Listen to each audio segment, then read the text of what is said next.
Welcome to my channel. This video is for a cross ribbon wreath with a 3-ribbon bow and floral picks. If you haven't done so, please subscribe and don't forget to tap that bell for notifications on my uploads and live streams. I'll be using a 2.5-inch width ribbon to wrap my wreath.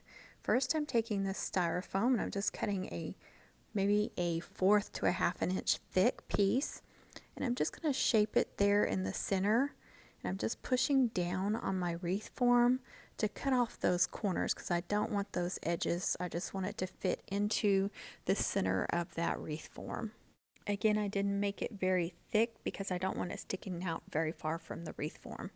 So I'm using some floral wire. This is just some regular floral wire. I don't know what the thickness is. It's a pretty thin one. And I'm wrapping it in an X form around the styrofoam and the wreath form because I don't want that styrofoam to come off. And then I just twist the end and tie it off. Now I'm going to start wrapping, and I'm starting with the shorter side of the cross, the east and west length, or the width maybe you want to call it.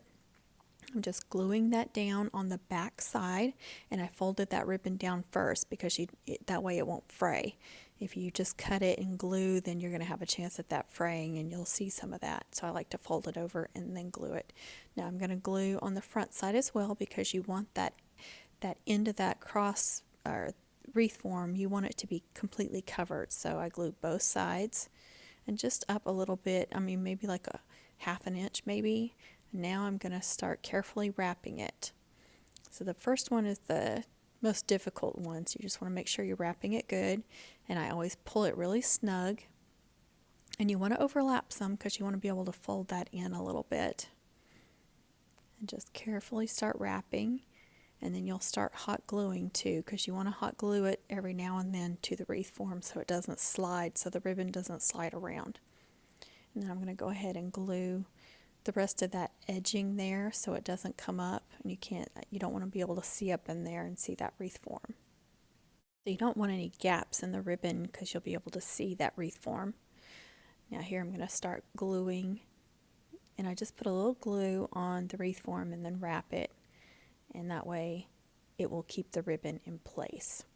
Now since I'm going to add floral picks and a bow to the center of the wreath, I don't have to worry about it being covered in the center that well.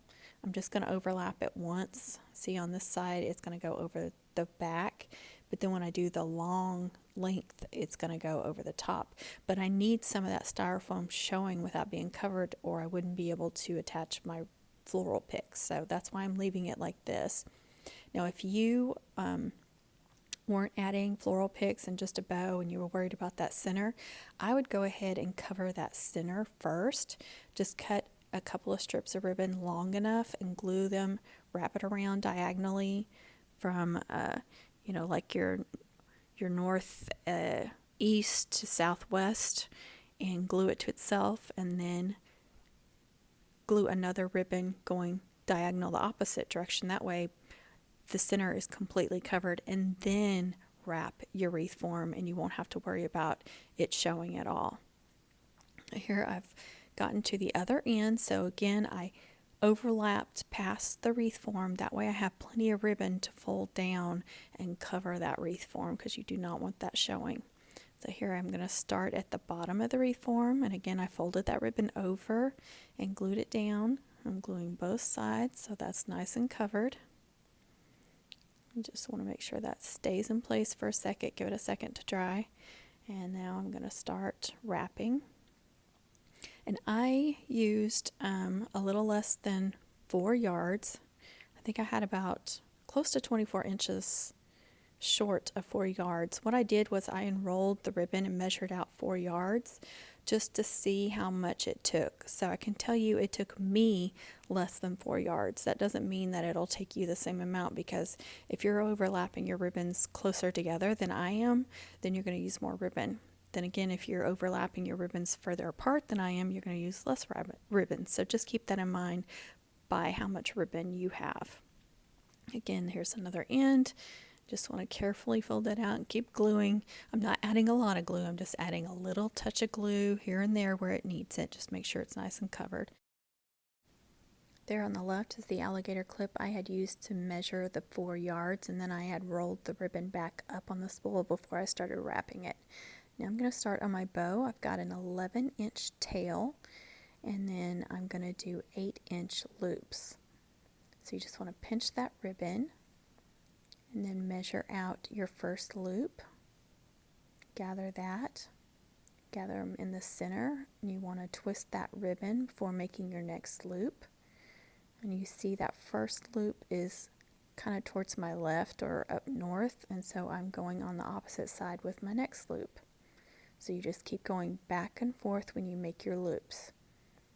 So if you want to look at it north and south, I just made one on the north, so now I'm going to make one on the south side. I'm only doing 4 loops on this first layer, 4 loops and 2 tails. I'm going to measure out my second tail. Just match, you can measure it out or you can match it up with the first tail and then cut it off. And then I'm using these metal clips to clip it in the center to hold it in place before I tie them off. And now I'm starting on my second layer, and I'm making these loops a little longer, 10-inch loops, so they'll stand out beneath that green. And then I made my tails 12 inches, so an inch longer. And I also made 6 loops, so to make it a little bit bigger than that green one. Now this ribbon is a 2.5-inch width, so it's going to be bigger with less loops. So I did 4 loops and 2 tails, and I went a little longer on the tails again.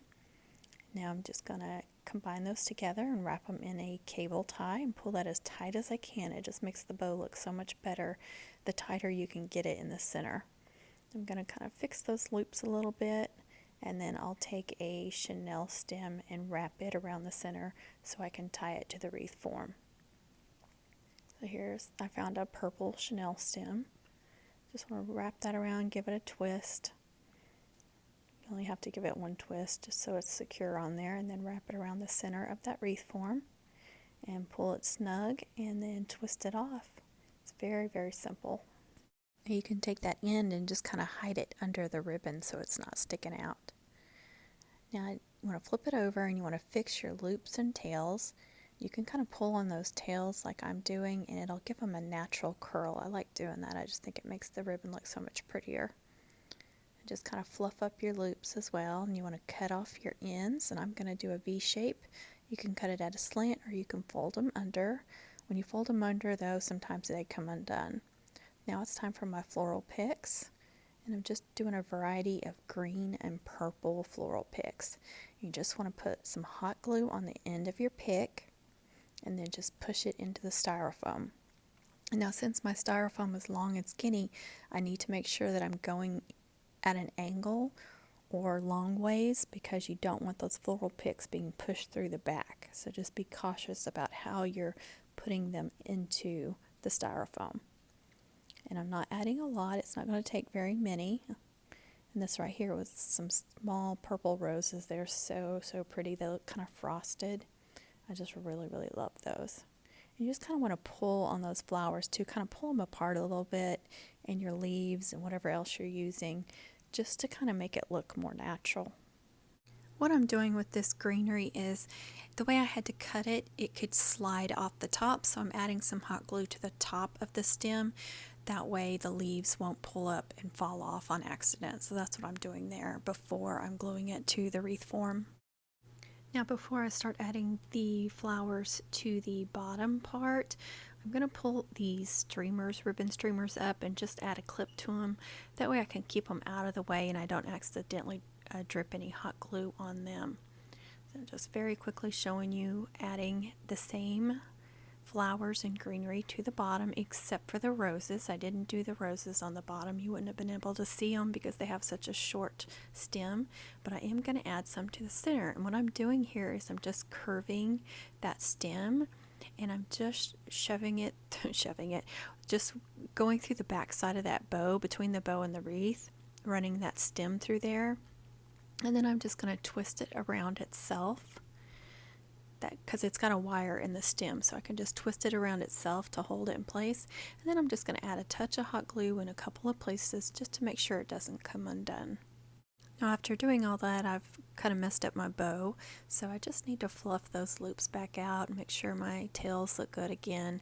So yes, when I'm making a wreath, I end up probably poofing out the bow several times because, you know, as you're adding stuff and moving it around, you'll kind of smash it and get it misplaced. So you'll just constantly have to kind of fluff it up and fix it as you go along.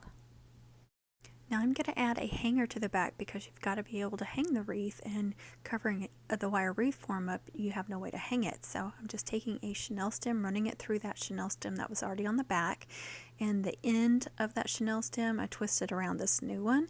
Then I'm twisting that end to secure it and wrapping it around itself just to make a big loop. So you just want to make a loop, and you want to make sure it's nice and secure on the wreath form so it doesn't fall off. I'm twisting those good so nothing is sticking out and poking out.